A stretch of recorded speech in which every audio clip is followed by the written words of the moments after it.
From the KPFK studios in Southern California, it's the Ralph Nader Radio Hour. Stand up, you've been sitting way too long. Welcome to the Ralph Nader Radio Hour. My name is Steve Scrovan, along with the man of the hour, Ralph Nader. And guess who's back, Ralph? Say hello to our erstwhile co-host, David Feldman. Welcome back, Ralph. David. Hello. Welcome back. Thank you. It's great to hear your voice. And yours too, Steve. Yes, I'm just chopped liver over here. Right. I'm holding the whole thing together. Mm-hmm. Well, we have a great show. We're going to talk to David a little bit about his adventures at the Democratic and Republican National Conventions as the road manager for Triumph the Insult Comic Dog. I guess he was picking up after him the whole time. And we'll also answer some more listener questions, as well as check in with the corporate crime reporter, Russell Mokhiber. Now, as regular listeners know, Ralph is an avid reader and has told us in the past that every morning he reads the New York Times, the Washington Post, and the Wall Street Journal cover to cover. And not just the current events and political pages. I believe the way you put it to us, Ralph, was that as a consumer advocate, whatever interests people, you're interested in. So the first half of today's show is more on the cultural pages. So it's not often that one of our guests has also been featured on the Howard Stern Show. There's not a lot of overlap in that, the Venn diagram, Ralph Nader Radio Hour, Howard Stern. But that, in fact, is the case with our first guest. David, would you do the honors? Yes, we have a bit of an offbeat show for you, starting off with Adam Lipton. He's an entrepreneur and the co-founder and CEO of Cuddlist.com, as well as the Cuddlist Training Academy. That's Cuddlist, as in the word cuddle. At Cuddlist, his mission is to offer a safe way to engage the healing power of intimate, non-sexual touch in a touch-isolated society. Mr. Lipton has also been featured in the New York Times, the Washington Post, and the Chicago Tribune. He is also a Cuddle Party facilitator and holds monthly cuddle parties in New York City. Prior to Cuddlist, Mr. Lipton has been the founder and CEO of a successful chain of restaurants called Atomic Wings. Welcome to the Ralph Nader Radio Hour, Adam Lipton. Thank you so much.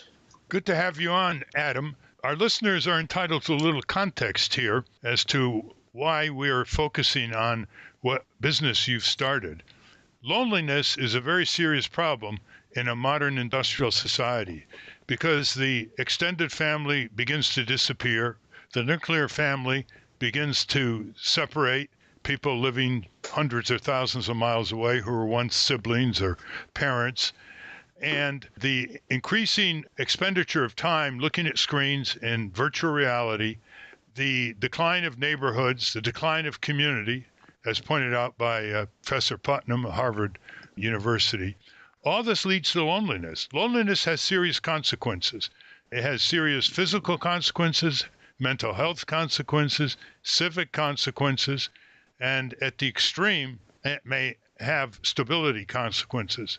And so we welcome Adam Lipton, who is a very serious entrepreneur. I marvel at the risks you're taking with this service, Adam. But let's start with, how do you define cuddling in contrast, say, to massage or other intimations of what happens when people touch each other? Okay, great. So thank you for the introduction and the way that you sort of explained the need for touch and sort of culturally and what's happening that sort of, in my mind, requires a service like this to exist. So massage is wonderful. Everything is wonderful. What cuddling offers, what safe, intimate, non-sexual touch with a professional that knows how to keep boundaries and be there for the client and help them discern what they need and what they're looking for in the context of the rules, offers an incredibly intimate way to communicate with each other that goes beyond words. And through that form of communication, a lot of healing can take place. What kind of people ask for your service? And just give a few particulars in terms of, is it an hour-long service? Is it done in people's homes, in hotels, church basements, what? And how much do you charge? The cost of the service is $80 per hour, and the service can take place at someone's house, at the practitioner's house, at a neutral place, and the services generally last an hour or longer. And the prototypical client is someone who feels they need more touch in their life And it can be someone who is recently divorced, someone who lost a loved one, someone who perhaps is living somewhere with no family around them at a new place. It could be anyone that needs extra touch in their life. We have people that are disabled, people who have experiencing trauma, and all of those people could benefit from this. Did you ever get a request from parents who are away so often that they don't have time really to hug their toddlers? And as you know, there are more and more studies showing that when toddlers and infants are hugged and embraced, they just turn out to be much more stable personalities than infants and toddlers that are abandoned. Of course, you know, the extreme is wars, where toddlers are often abandoned because their parents have been driven away. Anyone that uses our service has to be above the age of consent, and the age of consent is 18. So no one who's under 18 can use the service. In terms of what you're saying about children and babies being held and sort of the incredible evidence to support how important that is on a cellular level, an emotional level, etc., what happens as we go older is our need for touch doesn't change, but our access to that need changes. When we don't have it, it creates a condition called skin hunger. Skin hunger essentially means we're not getting the touch that we need in our life, and associated with skin hunger is increased anxiety, depression, a myriad of health issues, etc. So we're trying to create a condition where this issue of skin hunger can be addressed in a safe, healthy way. Now, what kind of people do the cuddling? How do you recruit your employees? How do you make sure they know how to control themselves? How do you make sure that they know how to deal with clients that may have other agendas in mind? I really marvel, Adam Lipton, at the risks taken here. I assume you're insured. We are insured. I mean, I look at the reward aspect of this, of being able to bring healing touch to millions of people that need it. And I believe this is a healing modality. And I'm working over the next couple of years. I'm going to start trying to get insurance companies to cover, just like they would cover acupuncture and other forms of healing modality. In terms of the type of people we're looking for, we look for people who are currently in a wellness profession of some modality. It could be a massage therapist. It could be a Reiki practitioner. It could be a psychologist. It could be anyone that currently has a practice because they know how to hold space for someone and be present for someone, and they're also aware of keeping boundaries. So that's sort of who we're looking for, and those are the types of people that are attracted to our site. The types of people who are current cuddlists, and we have about 40 or so on the site right now, are people who believe deeply in this idea of how human connection and touch is a very valuable tool that is not being used enough in a healthy way. We have tons of examples of people who are using touch in an unhealthy way. And right now in our culture, you know, we have people who are sort of like touch anorexics, where they sort of get no touch in their life. We have people who are in healthy relationships who get, you know, a consistent amount of healthy touch. And then there's another part of the population that maybe act out in ways that are sexual in nature that they don't really even want to engage them. It's not serving them anymore. But there's no other way right now in our culture to get some basic human touch needs met. And how many cities are you in right now, and what are your plans? We're all over. We're in all of the we're in New York, Chicago, Boston, Dallas, and growing. I'm sure I've missed a bunch of cities. And we're onboarding about 5 or 6 cuddlists a month. We take them through a pretty rigorous, wonderful training program. My partner, Madeline Guinazzo, is our director of training. She spent her career working with med students and hospital staffs on helping them be really present for their customer, which is the patient and the patient's families, and help them really feel as comfortable as they can in the experience of it, as well as not taking on their issues as their own. So that's what we do in terms of training. An average week, how many clients do you have nationwide? Last week, we had 425 people request a session. I don't know exactly how many of those people actually had sessions, but I do know by talking with the cuddlists, and we have weekly meetings, that there's a lot of sessions happening. And there's a really broad spectrum of the population that's having these sessions. Men, an increasing amount of women, an increasing amount of elderly people. We're actually working on a pilot program now to go into, you know, assisted living facilities and hospices and places where people could really benefit from this. Now, when somebody asks for your services, Adam Lipton, do they have to fill out a questionnaire? I mean, for example, your people are entitled to know whether someone has the flu, a contagious disease. What kind of information you expect them to give you before you approve them as clients? Okay, great question. So the process is someone would go to Cuddlist.com, go to find our Cuddlist, and they can search through all of the people on our site. They can read bios, look at photos, and if they're interested, they request a session where they're required to sign a code of conduct and respond to about 12 or 13 questions. At that point, the request goes to the Cuddlist. The Cuddlist will then respond, and they will have a conversation or a Skype call or whatever the Cuddlist wants to do to make them feel safe and comfortable, and then they will have a session. Then they can agree to the logistics of it. And the questionnaire is on your website? Yeah, there's a code of conduct on the website. And then once you hit request a session, then it'll take you through a list of questions as well. Let's get down exactly to the scene. Please describe when a client wants the services of one of your providers and the provider goes, let's say, to the home, knocks on the door. Could you run us through the process? Knocks on the door, introduces himself or herself, and then how does it proceed?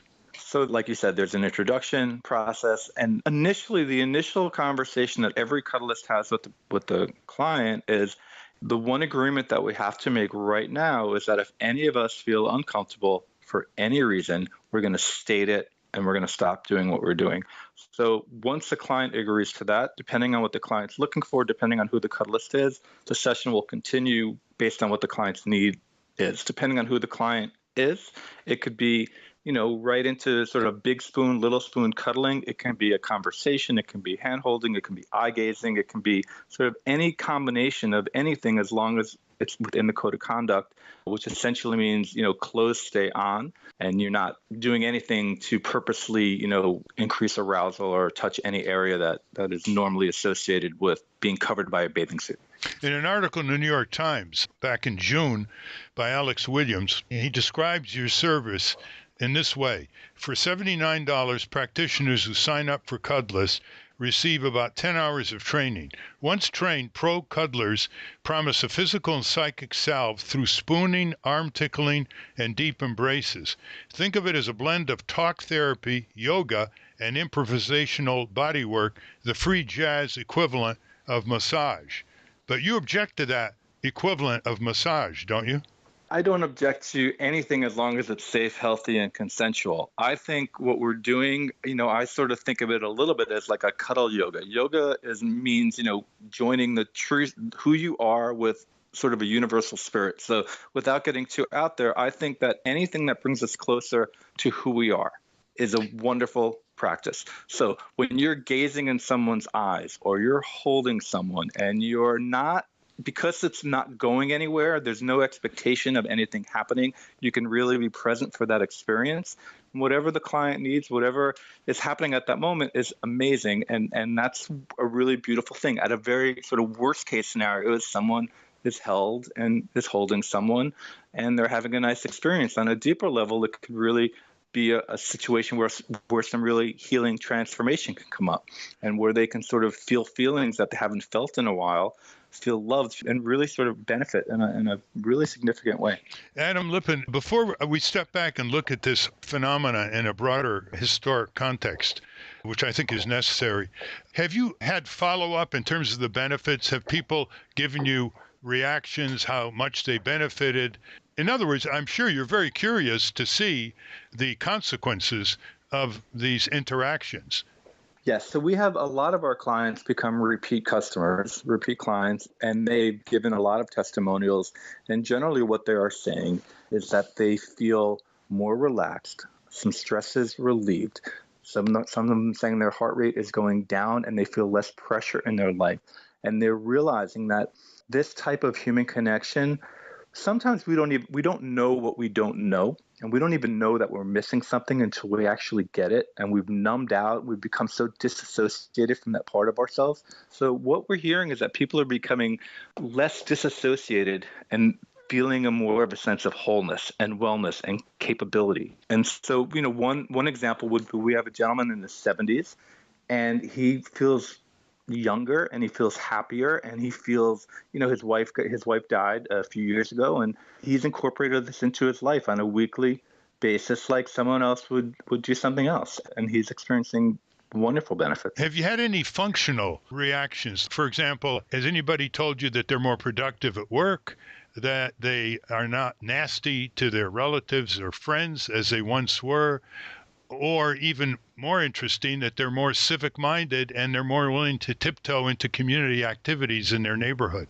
I love that you said that because, yes. So, what is happening is through learning how to engage in a communication with another human being on a very real level, that's a skill set that is transferable.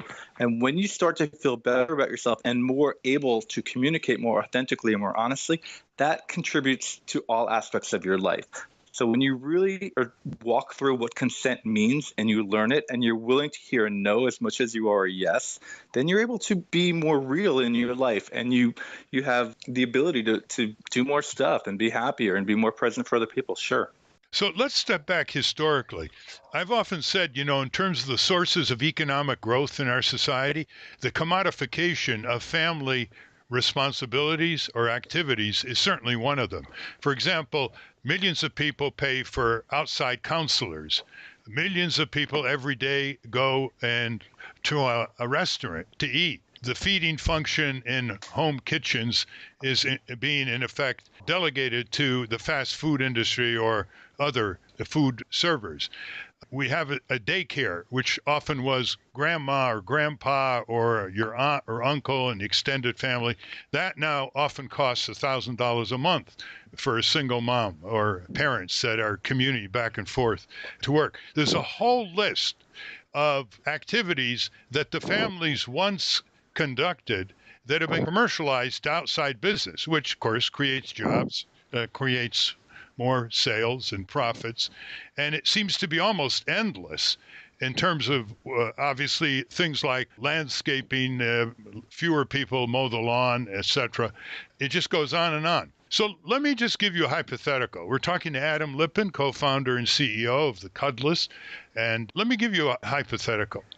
If someone 100 years ago, part of a extended family in a neighborhood, came back today and listened to this program, what do you think would be the reaction of this person? I think it would be an absolute and complete shock. I mean, I would love for this service to not need to exist. I have a friend of mine who is very active in the marriage equality movement.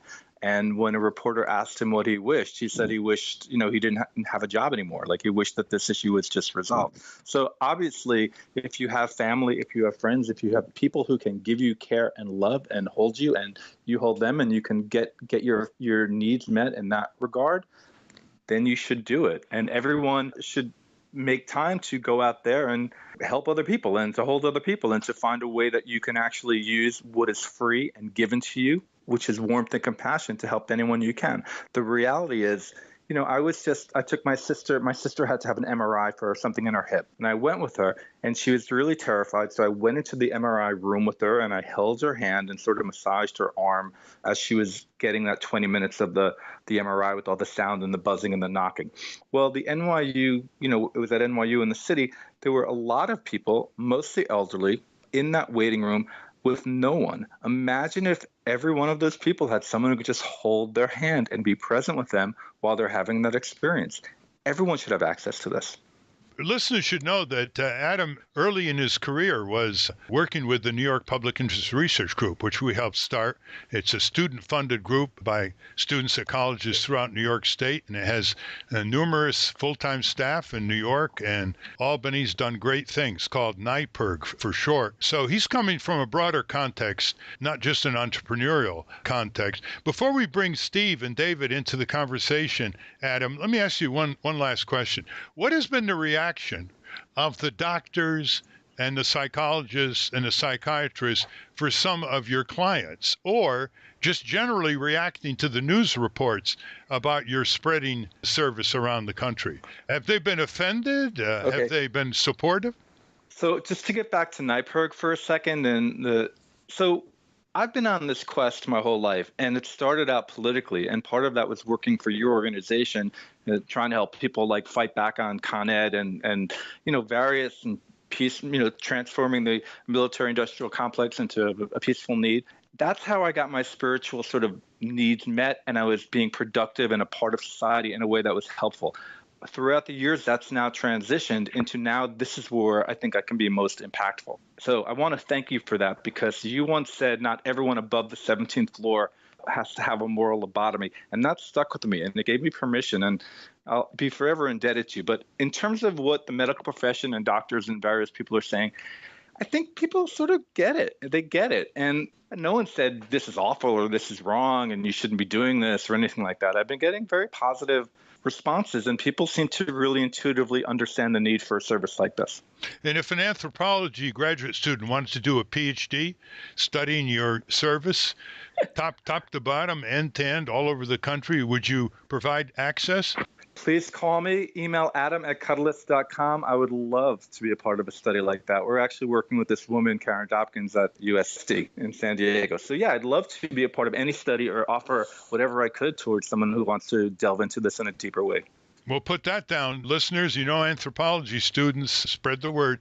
Steve and David, do you have any comments or questions of Adam Lipton? Adam, what is a cuddle party, and how can David sign up?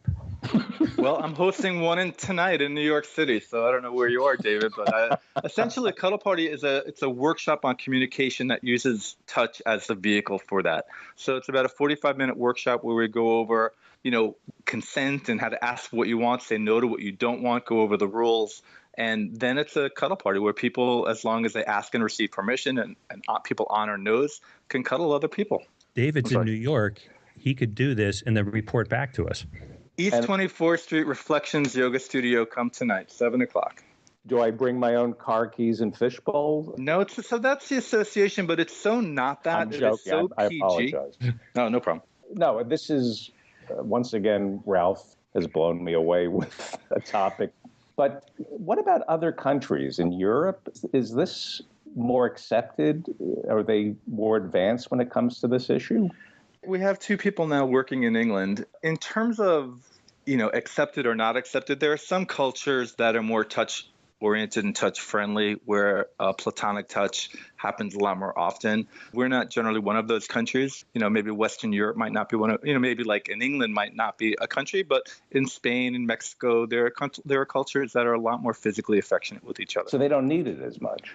Yeah, I would imagine that the service might not be as needed in cultures where there's, like Ralph was, to speak to Ralph's point earlier, that we're family community oriented, where people took care of each other. And there was, you sort of had a built-in support network and a built-in system of helping people.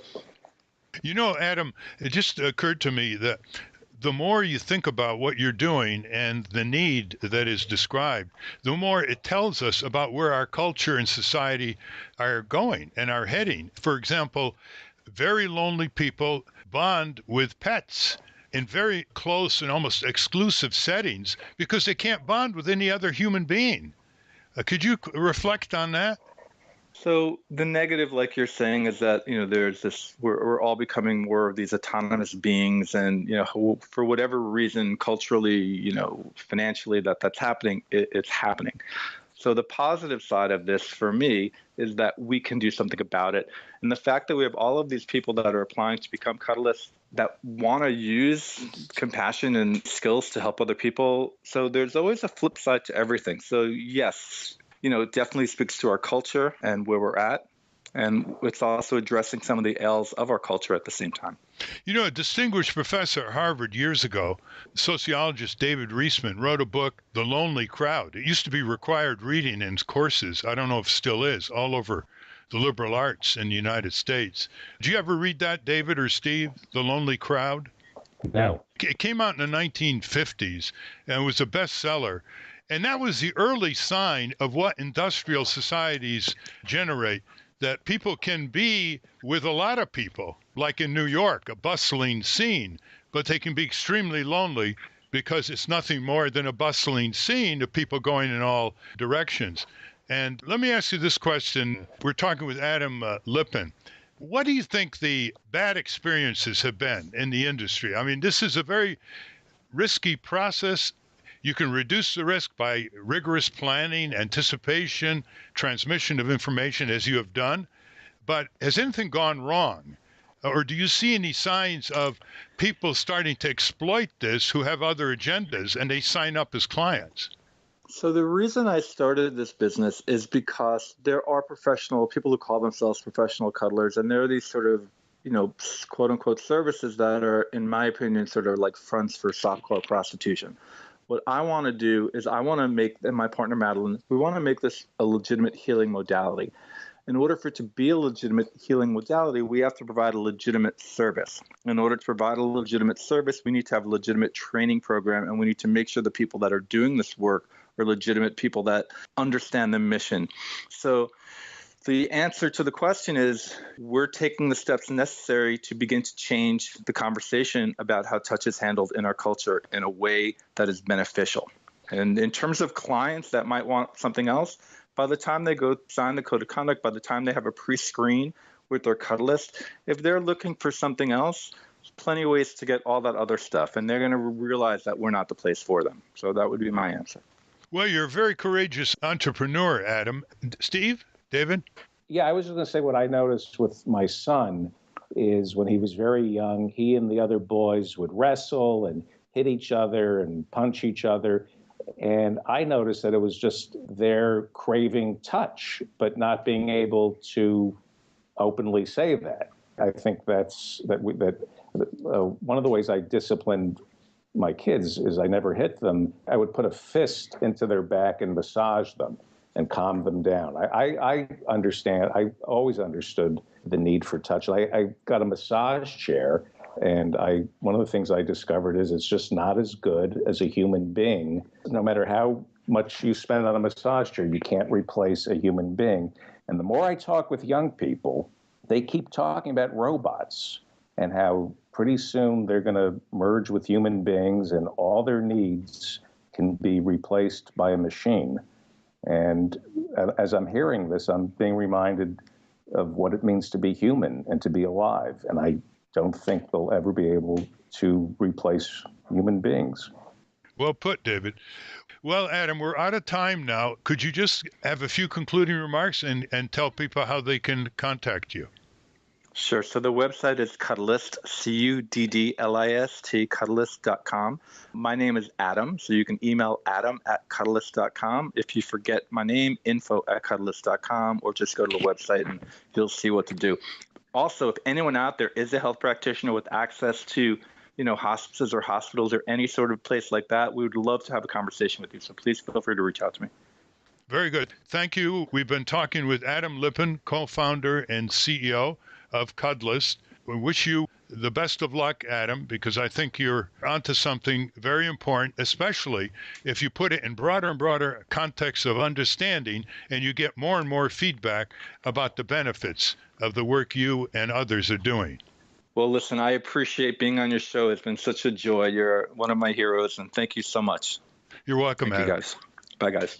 As Ralph was saying, we've been talking to Adam Lipton, co-founder and CEO of Cuddlist.com, where you can book a therapeutic, non-sexual cuddle session with a certified professional cuddler. Go to Cuddlist.com. That's Cuddlist.com. We'll link to it on the Ralph Nader Radio Hour website.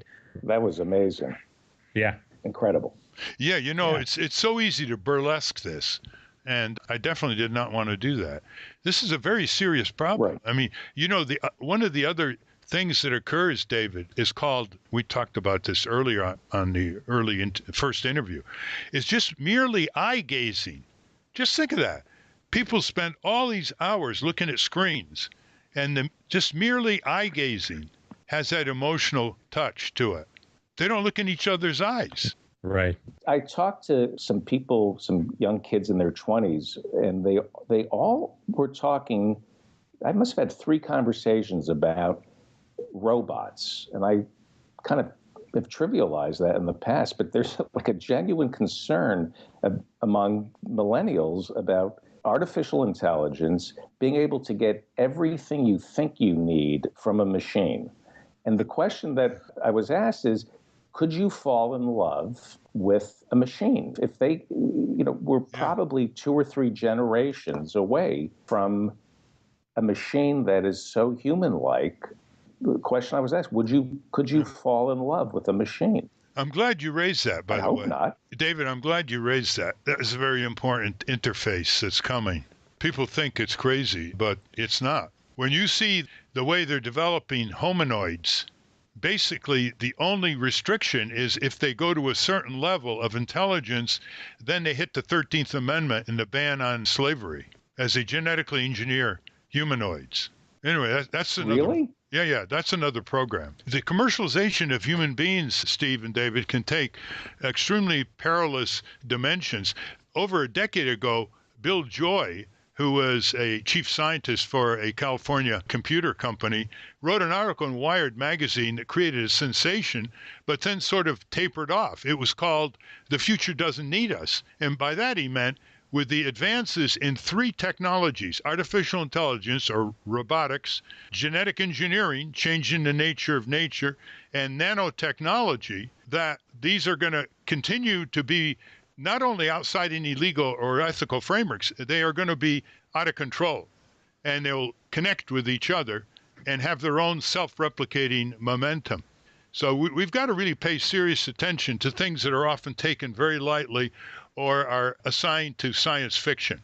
There's a guy named Kurzweil who talks about the singularity. We should consider having him on the show. Yeah, he basically thinks the computer in a few years will be more intelligent than human beings, and we better adjust to our creation, which will dominate us. He's a bit of a techno-twit, in that sense. He thinks we're going to merge with machines, which right. we, in a way, already have begun to do. Well, Bill Gates is into this. That's why Bill Gates is investing heavily in biotechnology, computers, biotechnology. Yeah. I think we got more things to pay attention to than the Olympics. Well, let me ask you, Ralph. There's a thing called Google Glass, which was taken off the market. But in the not too distant future, you can put on a pair of glasses and have access to the entire internet by moving your eyes and blinking. And if your memory is faltering or you aren't that sharp, you can wear these glasses. And while you're talking to Ralph Nader, eye to eye, you can start looking things up and find out what the 13th Amendment is. Would you wear a pair of glasses and eventually a pair of contact lenses that would give you access to the entire internet? You really are asking the wrong person. Well, who would? There will be people who will do that. It's about 5 years off, according to a leading innovative engineer I spoke to recently. He thinks it's about 5 years away when that can start being marketed on a mass basis. It's going to create a lot of problems, and not only traffic and pedestrian problems. We've got to start a serious discussion on this. You'll notice that none of this is discussed even tangentially by any of our political candidates for office at local, state, and national level. The trivialization and commercialization of elections is keeping us from addressing the kind of problems we're going to hand over to our posterity. We really have to get serious as a society, which is what this program is all about. Not to belabor this, but it really is the difference between Neanderthals and evolution. I mean, if everybody else is wearing a Google Glass, then I have to wear it just to survive. No, I don't think so. That's not necessary at all. I think there's going to be a counter reaction because this is really an extreme a delegation of human nature to machinery in a massive virtual reality that becomes 3-dimensional. And that's going to get people in trouble. I mean, physically in trouble. Look at this Pokemon game now. It's already starting to get people physically in trouble when they go to the various destinations. It's interesting, historically in the United States, when we've had new technologies like steamboats and other 19th century technologies, there would be congressional hearings, there would be authorities to federal agencies to set certain safety standards, etc.